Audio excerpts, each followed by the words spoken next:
Hi guys, happy Friday. Um, Yesterday when we left off, I had mentioned Matchbox lorry, and I got a chance to look that up. I want to show you guys a picture. So it turns out a lorry is a truck. Let's see if I can zoom in on this. Let's see, where is it? Right there. You can see that it says Matchbox. That's a type of car, almost like Hot Wheels. I think they still make them, but they come in a different kind of a wrapper. But a lorry is that kind of a truck. I think there's some other ones down below. We might call it just like a big rig or something like that nowadays. But I just wanted to, so the box would have been for like a little toy truck like that. Let you guys have that as a starting point. I'm going to start chapter 4. I'm going to try to keep reading next week. It's spring break, but I want to have it there for you guys that want to keep following along. The week after, we'll probably take a break. We'll see how far we get in the book, and then finish up after what would be our spring break if we were at school. So chapter 4 is called The Great Outdoors. Both horse and man seemed to sniff the air, tasting its freshness and testing it for danger at the same time. The horse was still making circles with his nose when Little Bear sprang onto his back. The horse, startled, reared slightly, but this time Little Bear clung onto his long mane. The horse's front feet had no sooner touched the path than he was galloping. Omri started to leap to his feet and gave chase. The horse's speed was remarkable, but Omri found that by running along the lawn beside the path, he could keep up quite easily. Excuse me, guys. The ground was dry, and as the Indian and horse raced along, a most satisfying cloud of dust rose behind them, so that Omri could easily imagine they were galloping across some wild, unexplored territory. More and more he found he was able to see things from the Indians' point of view. The little stones on the path became huge boulders that had to be dodged. Weeds became trees, the lawn's edge an escarpment twice the height of a man. As for living things, an ant scuttling across the horse's path made him shy wildly. The shadow of a passing bird falling on him brought him to a dead stop, crouching and cowering as a full-size horse might if some huge bird of prey swooped at him. Once again, Omri marveled at the courage of Little Bear, faced with all these terrors. Try and show you the illustration that's here. If you can see it, there's Little Bear. Imagine like those leaves. I think there's even like a snail crawling down in the corner down here. So you just imagine if you were that size.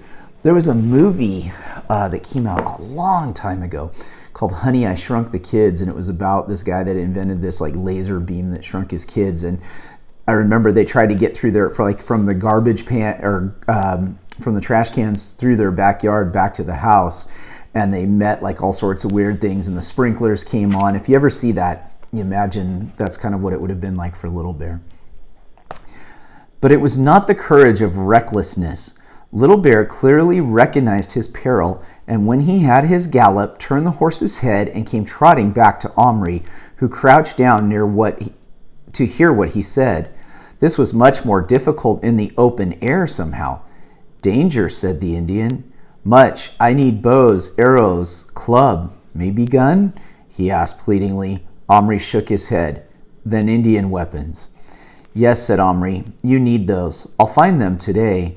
In the meantime, we better go back in the house." "Not go shut in place. Stay here. You stay. Drive off wild animals." "I can't. I've got to go to school." "What school?" "A place where you learn." "Ah, learn. Good," said Little Bear approvingly. "Learn law of tribe, honor of ancestors, ways of the spirits?" "Well, something like that." Little Bear was clearly reluctant to return to the house, but he had the sense to realize he couldn't cope outside by himself. He galloped along the path with Omri running alongside, and dismounting, re-entered the carton. Omri was just carrying it up the back steps when the back door suddenly opened, and there was his father. "Omri, what on earth are you doing out here in your pajamas and nothing on your feet, you naughty boy? What are you up to?" I can almost hear my own dad getting after me right there. Omri clutched the box to him so hard in his fright that he felt the sides bend and quickly released the hold. He felt himself break into a sweat. Nothing. I couldn't sleep. I wanted to go out. What's wrong with you putting on your slippers at least? Sorry, I forgot. Well, hurry up and get dressed now. Omri rushed upstairs and, panting, laid the box on the floor. He opened the flap. The horse rushed out alone and stood under the table, whinnying and trembling.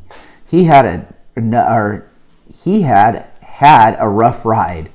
Full of foreboding, Omri bent down and peered into the box. Little Bear was sitting in the corner of it, hugging his leg. Omri saw, to his horror, was bleeding right through his buckskin leggings. Box jump, horse get fear, kick Little Bear, said the Indian, who, though calm, was clearly in pain. Oh, I'm sorry, cried Omri. Can you come out? I'll see what I can do. Little Bear stood up and walked out of the box. He did not let himself limp. Take off your leggings. Let me see the cut, said Omri. The Indian obeyed him and stood in his breechcloth. Breechcloth's a word for underwear. On his tiny leg was wound from the horse's foot, or on his tiny leg was a wound from the horse's hoof, streaming blood onto the carpet. Omri didn't know what to do, but Little Bear did. Water, he ordered, cloths. Omri, through his panic, forced himself to think clearly. He had water in a glass by his bed, but that would not be clean enough to wash a wound. His mother had some Listerine in her medicine cupboard. When any of the boys had a cut, she would add a few drops to some warm water, and that was a disinfectant. Omri dashed into the bathroom and with trembling hands did what he had seen his mother do. He took a small piece of cotton wool. What could be used as a bandage? He had no idea at all, but he hurried back with water and poured some into the Action Man's mess tin. The Indian tore off a minute. Sorry, guys, I'm going to slow down a little bit here. But he hurried back with the water and poured some into the Action Man mess tin.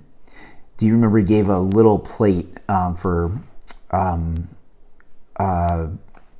Little Bear to drink out of? So that's what he's calling his Action Man's mess tin. The Indian tore off a minute wisp of cotton and dipped it into the liquid and applied it to his leg. The Indian's eyes opened wide, though he did not wince. This is not water, this fire! If you ever had to have your cut or something cleaned with like alcohol, you know how that burns. I think everybody's probably experienced that at least once. And that's what he's saying. It wasn't water, it was fire. It's better than water. Now tie, said the Indian next. Hold in blood. Omri looked around desperately. A bandage small enough for a wound like that. Suddenly his eyes lighted on the biscuit tin. There, lying on top, was a First World War soldier with a red armband of a medical orderly. In his hand was a doctor's bag with a red cross on it. What might that not contain if Omri could make it real? There's that British language again. There's a lot of different words put together there. It would be easier to say he wondered what it would contain if he made it real. Not stopping to think too far ahead, he snatched the figure up and thrust it into the cupboard, shutting the door and turning the key. A moment later, a thin English voice from inside called, "Here, where am I? Come back, you blokes. Don't leave a chap alone in the dark." That's the end of chapter 4. So that was perfect. It was a short chapter. That'll bring us up to chapter 5 next week. We'll get through that, maybe even chapter 6, and then, like I said, take a little break. So you guys take care of yourselves. Have a good weekend. Be safe. I know seeing your teachers this week, they're really missing you guys. I know a lot of you are connecting with them on Zoom or some of the different Google Hangouts and things. I think that's great. Keep working on your work. Try and keep yourselves up with your studies. Do as much as you're able to. We'll talk to you soon.